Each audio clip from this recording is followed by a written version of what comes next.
Good morning, ladies and gentlemen. How's everybody doing? So good morning. Good morning. All right. So you can see by the watch list, not too much. I'm still watching more than that, but those are two ones that I really like. And Ant one, the reason, so why do I trade high price stocks and I trade low price stocks? I trade basically everything. So the answer to your question is I trade where there's opportunity. Wherever I see opportunity is where you're going to find me. Where I don't think there's going to be opportunity, I won't hang out there.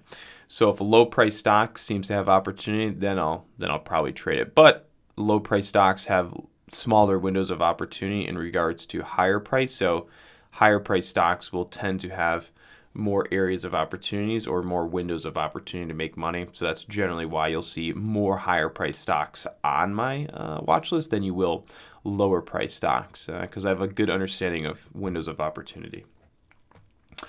EROS, I don't personally know the stock right off the top of my head, but I'll take a look. I'm going to go with probably no, just because I haven't seen it yet. Normally, if it's going to be a good stock, I'll probably have seen it at some point in the morning, but I'll take a look. Yeah,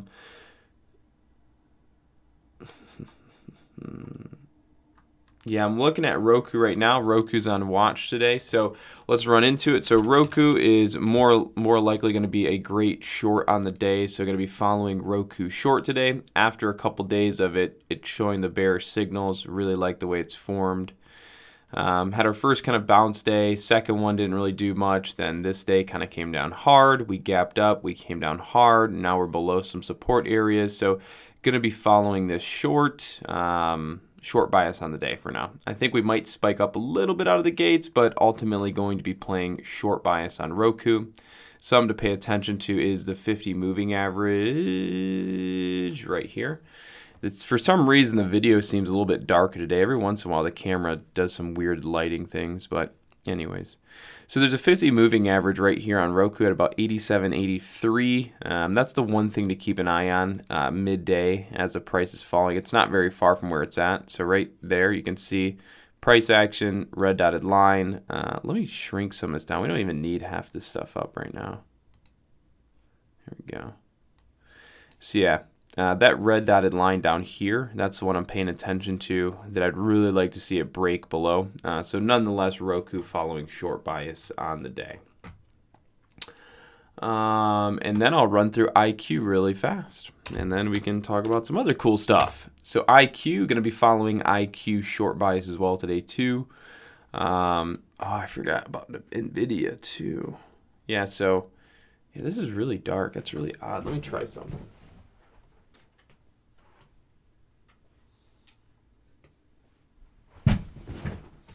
That's a little better, I guess.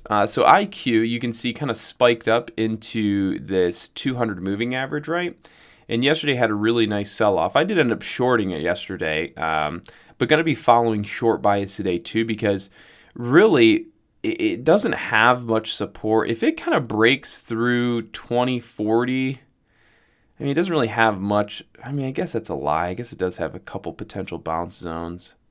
This one might be a little bit of a challenging short because it could easily have a small bounce off of yesterday's low a day, and then it could definitely bounce here off of 2019. It can also definitely bounce here. So it actually has relatively 3 decent bounce points to go through before it hits this ramp up day. See, if it falls through, if it were to fall through all of this and get down to like 20 bucks, then it's really just a free fall because there's really no structural support in this move. The structure comes here, and then a bounce there. But nonetheless, following IQ short bias as well after it spiked up on the daily chart right into the 200 moving average, which is a strong resistance. Had a nice beat red day. Going to be looking for continuation down as well on that, maybe towards 20 bucks on the day.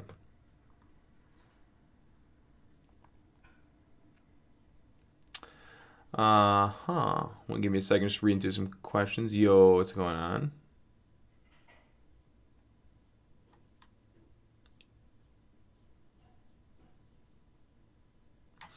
I'll do a quick run through. So RBZ doesn't really look that good. It is a little bit of a penny stock. It is known to run. We did mention it earlier in our watch list, and now it's performing into a bullish ascending pennant potential breakout. So the reason I talked about RBZ in our private group today was because it is a common stock that, not common, excuse me, it's a stock that had ramped and ran crazy before. So I think it's worth watching because it had this run where it went from like 4 to 25 in one day, and everyone was all crazy about it. And then it kind of had some, activity for a couple weeks after that.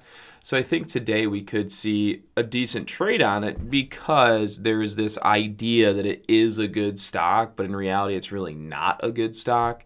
But people remember the day that it went from like 4. I'll show you the day that it did it. It was like, it wasn't too long ago. It was this one right here. I think this was the day, or it was this day. This was the day. Or was it this day? I don't remember it reaching 40. But either way, pretty close. It was one of these 2 days. I can't remember exactly which day. I think it was this day I was watching it. I don't think it was a gap up day.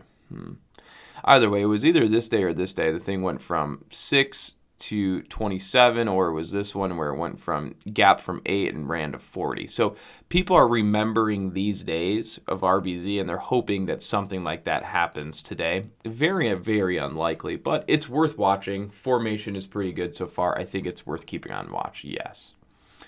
Resistance, this chart's really not good for looking at resistance based on the way it's traded. Let's see, gap down fill.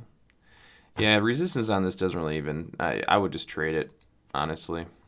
Because you have, all the top spikes are up here, and you have like some consolidational tops you can mark off, but nothing super significant that stands out too heavy, but definitely resistance around 770 on that. SMPL, solid trending stock, just reported earnings, gapping up. How have the other gap ups been treated on earnings? This one gapped up, came down.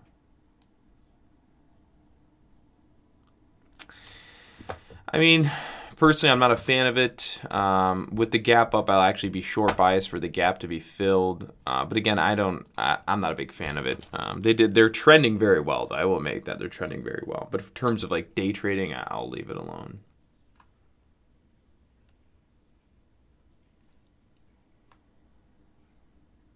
Whoa, whatever there. FCEL, yeah, FCEL has a bullish divergence on either the daily or the 4-hour chart starting to curl. It's worth watching long today. I don't even need to look at it. I've already looked at it. But yeah, FCEL has a bullish divergence on the 4-hour, and I think the daily chart started to curl. It's worth watching long, yes. BYND. Yeah, BYND, I'm pretty much short bias on now after it's kind of curling down. I haven't gotten short, but I probably intend to. Yeah, I would be a seller on BYND.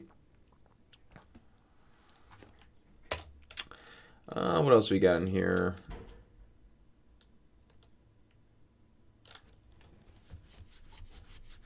So B Custom, yeah, so I want it to go short, but I also have in the back of my mind the idea of a buy on it, because right now, if you look at ROKU, so there's always a couple ways I look at things, and I don't always go off of one. So if you look at the 4-hour candles, all of this was bearish, right? There wasn't really much bullishness to it. So for this to be a buy, it's hard for me to want to buy after seeing all the bearishness come into it. But the only thing sitting in my mind for a reason as a buy would be the fact that a lot of people dip bought here. A break below was going to be a stop loss taker. So in reality, in terms of the psychology, this is where you would want to buy. In terms of psychology, you want to buy below the support level where everybody's getting stopped out.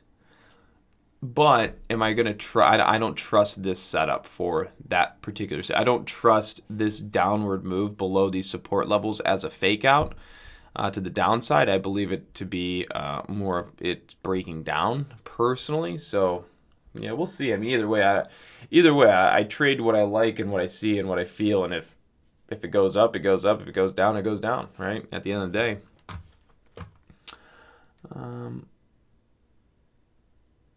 Yeah, Boeing, I could take a look at Boeing. Sure. A lot of people have been asking about this. So, yeah, we said keep it. I don't know if we said it on here, if it was in the chat room, but I mentioned to watch it short. Never end up getting short on it. But, anyways, where are we at? Yeah, I mean, I'd still probably be a short bias trader on it down into the 352 and the 350 level, and at that point, I'd be a long bias trader. So really, to me, there's only a little bit of the piece of the pie left to get to the downside. So it's like if you're going to trade it, be quick with it if it does go down. But I would probably be a long bias trader right down here. I mean, not probably. I will be. I would be. I'm going to be a long bias trader at 349. I mean, if Boeing were to come down and I actually see it, right, and I'm there waiting for it, I would probably get long off of 349 for a bounce. There's at least a 1-2 point bounce, maybe even 3 point bounce coming off of 349. It's guaranteed. I have no doubt in my mind if this comes down to 349, we're going to bounce off that. It just makes the most logical sense. So, I mean, it's a significant point. Look at this drop. Look at the bounce, right? That's too obvious. So even look for a little fake below that or a bounce right above that. But 349 is a good area to be long on Boeing for a day trade.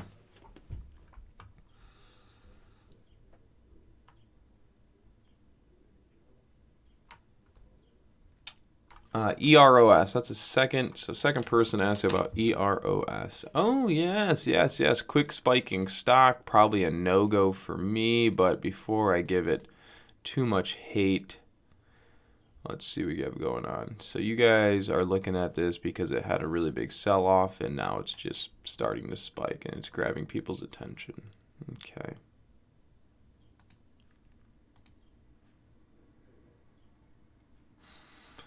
Yeah, so there might be a little bit more to trade on this, but already kind of late to the party. So there's a big bullish divergence on the 4-hour chart from low point to low point and low point to higher low.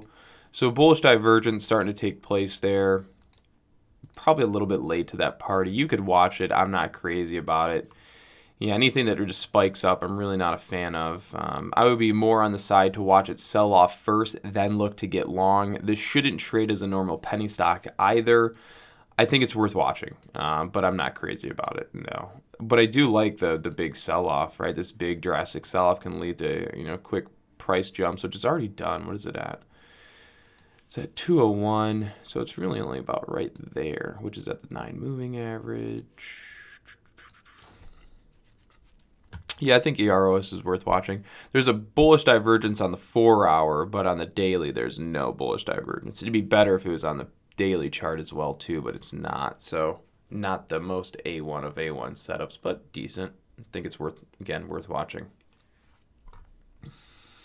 Day trade with options? Sure, do it if you like it. Yeah, nothing wrong with that.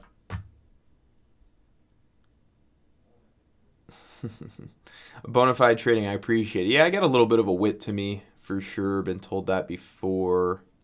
Thank you, though. I appreciate it. Shopify. Haven't seen Shop in a few days.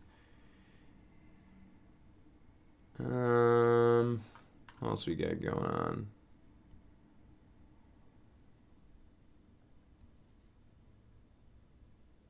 Yeah, basically, here's the number one rule to options. Well, actually, not the. This is actually Connor's one rule to options. For anybody that's ever considered buying an option, ready? Here's the golden rule. As long as you know which direction the stock's going to go, you'll be just fine. Okay? So everyone, and now I know you're like, oh, no shit, Connor. Well, if you just knew the direction, you'd be a millionaire. Well, yeah, obviously. But see, look at the camera. You guys see how it's all bright now? I didn't do anything, and the camera magically decides to start doing better. I don't know. Weird. But most of the time, you will start trading stocks, and then your brain gets a little taste of the market, and then you want to become smarter and a better investor and trade, and you go, what's options? And you go look at options, and sometimes they're scary, sometimes they're not scary, depends on the person or whom it may be looking at it. and they go, holy shit, what is this? I can't do this, right? But all you got to know is that options are relatively the same thing as stocks. They're different. But if you're going to make money trading stocks, it's because you're good enough to understand which direction it should go, and then you make money because you're correct in the direction that it goes. In options, as long as you're good in understanding the direction that a stock is going to go, you're going to make money with a few little kinks in there. But that's it. Same thing as stocks. Options are as long as you can understand the direction that a stock is most likely going to go, you will make money on your options. You don't ever have to, if you don't want to, you don't ever have to learn how to do a spread. You don't ever have to learn how to do a covered call. You don't ever do bearish put spreads. You don't have to learn how to do iron condors, straddles, strangles, wrangles. You don't have to understand any of those. As long as you know or have a good idea or are very consistent at picking the direction that a stock is going to go, you will make money with your options. Same thing as trading stock. You can play it directional. You can play it non-directional. You can play it stagnant with options. So you have a lot of different options. That's why it's called options. If I brought up the option board right now, I would, I could, or not, maybe. I'm not even gonna go through that. But you guys know what I'm talking. If you go look at the options board, right? What do you think they're called options? Because you have multiple different options this day of the week, on Friday, next month, next year. When you trade the stock, you don't have options. You just have the stock. If you want to trade Tesla, you're trading Tesla. That is your only option. So we're not going to call it options because there is no options. You can just trade the stock. That's it. But when you have an option board that says, hey, you want to buy this put on Tesla for this day or this week or this month, you have multiple different options of security investments that you can choose. So pick your option. That's why you have options. No,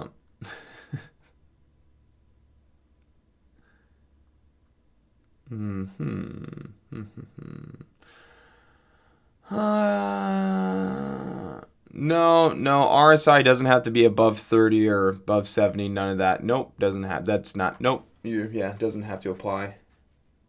Dude, seriously, Brad, I don't know what goes on with these things, but every once in a while it gives me fucking trouble. I hate it.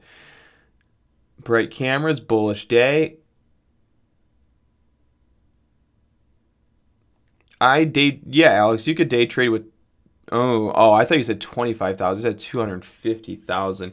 Yeah, no, you won't be able, you can't really scalp trade with you wouldn't, you can, because I've traded 150,000, same strategy. I've probably traded at some point I've probably traded close to $250,000 in one position before.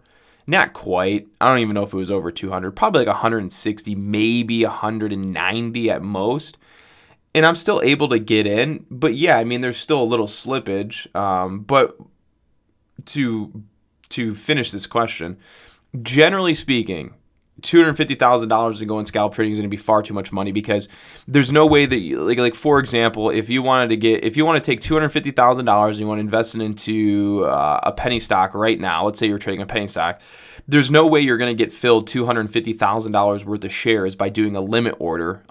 It's just not going to happen. So then your next route is to do what? You could go with the market order, but if you market ordered in 25,000 shares, the market maker is going to hold your order until the prices increase, and then he's going to fill you at a higher price, which means you're going to get the slippage. Your other option would be to break that 25,000 share order into multiple lots, so that you could be doing about 2,500 share purchases, or maybe even 5,000 share purchases. The market maker would probably hold your order a little bit, even if you're doing a 5,000 share purchase. So if you wanted to say do 25, 40,000, depending on the money and the share price, at $250,000 worth of money going in on a penny stock worth 5,000, we can do some math and we can just be accurate here for everybody on the stream, so it actually looks like I know what I'm doing and I'm just pulling shit out of my ass. Let's do 250,000.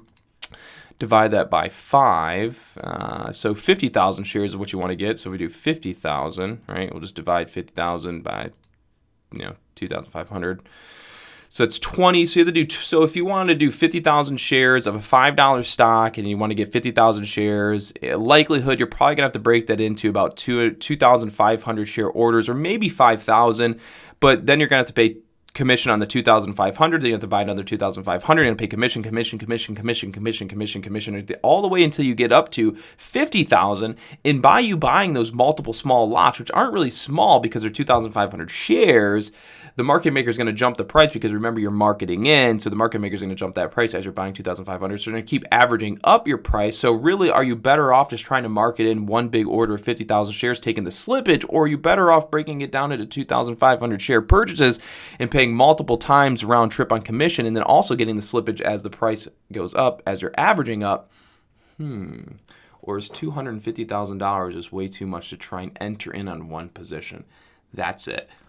50,000 shares trying to get in all at once is it's just too much for the retail investor to get in like that, right? You could buy a little, lay off the gas pedal, let it pull back, buy a little, and you're trying to size in a position at that point. You're not really taking a trade. You're trying to build a position at that point, which means you have to be more patient and wait. So yeah, I know I just went a little speedy there, but hopefully you guys understood that. But yeah, generally speaking, to try and go with that much money, it's just you're not going to get filled limit. If you try to get filled limit, you're not going to get filled, and the only way you're going to get filled by doing limit is if you jump the market maker's bid, which then means you're going to pay a higher price. But as soon as you jump the market maker's bid, he's going to jump you, and then you're going to basically be buying at the ask. And then once you buy at the ask, then the new market price will become at which you purchase the ask, and then the bid's going to jump, and then the ask is going to jump, and then you're going to have to keep going over and over and over and over and over. And some of you guys may not even understood what I just said because you've probably never experienced that. I have. How far do you usually go on options? Again, they're options. It depends what you're trying to do. But the number one thing I would tell you in regards to options is time is your friend. The longer you have, the more successful you will probably be in trading your option.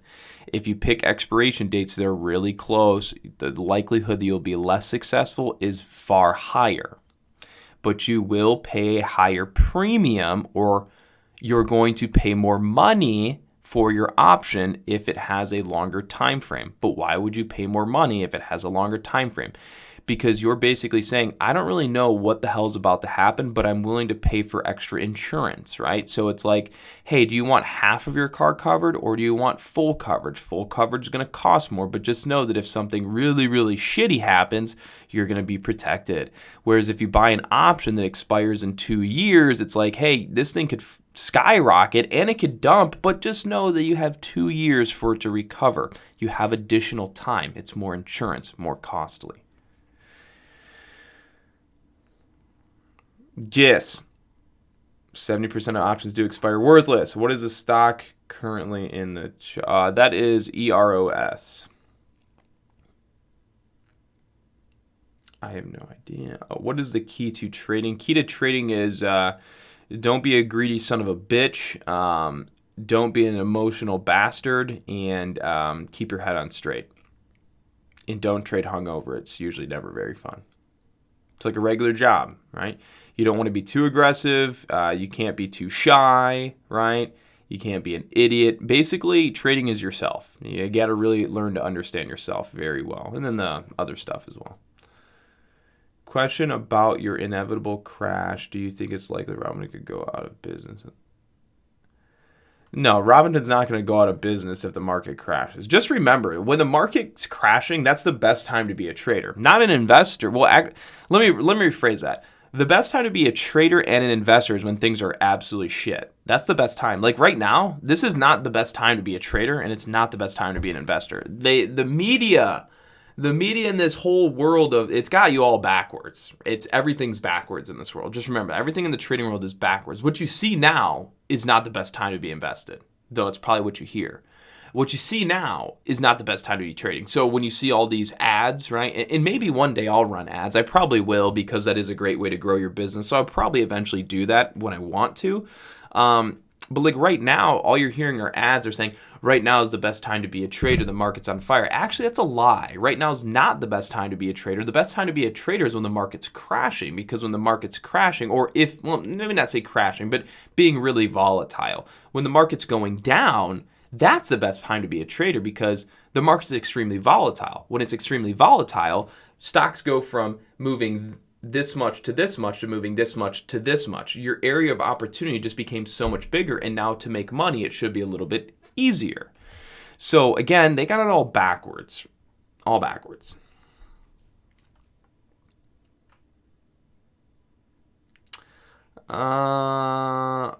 Why sleeves today? I don't have sleeves on.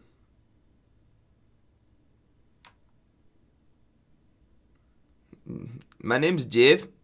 Call me Jeff.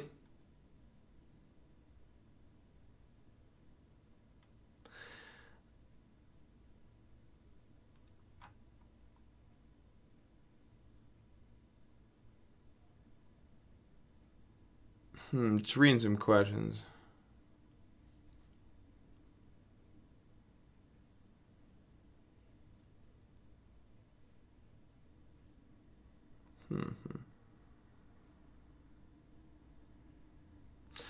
My take on Warrior Trading by Ross Cameron? There's nothing wrong with him. I mean, I know a lot about him, but yeah, I mean, he's a day trades primarily low-priced penny stocks that are low-float stocks. Nothing wrong with it. It's not a very beginner-friendly approach to trading. So, at least in my personal opinion. So again, I don't trading low-float, low-penny stocks of that nature it's very unfriendly and very not beginner friendly. That's what it's very, very hard for a beginner to learn how to do that. Not necessarily learn how to do that, but to actually do it. It's hard to learn trading in general, but to start off trying to trade a low flow penny stock, just take a gun, shoot yourself in the foot, and call it a day, because it ain't gonna happen.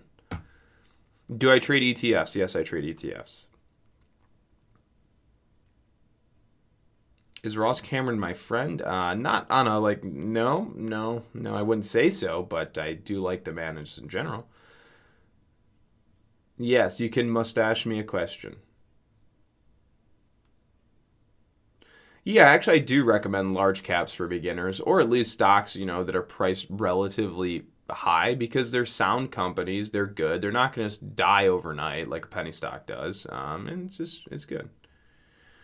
What's my history with Ricky? Me and Ricky worked together quite a while ago when he first kind of started Tech Buds, and we were working together, and things were fine. And he's a good guy, Well, hey, he's just a gentleman.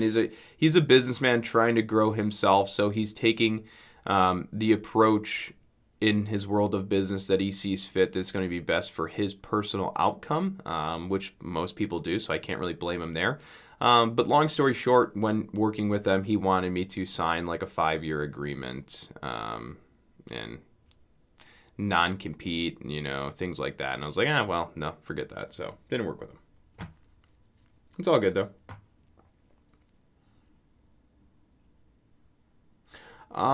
James, maybe I will, maybe not. I mean, Thinkorswim isn't really great for scanning, but I might in the future. It's not wasn't on my top to-do list. How many models? I have 4 monitors that I use.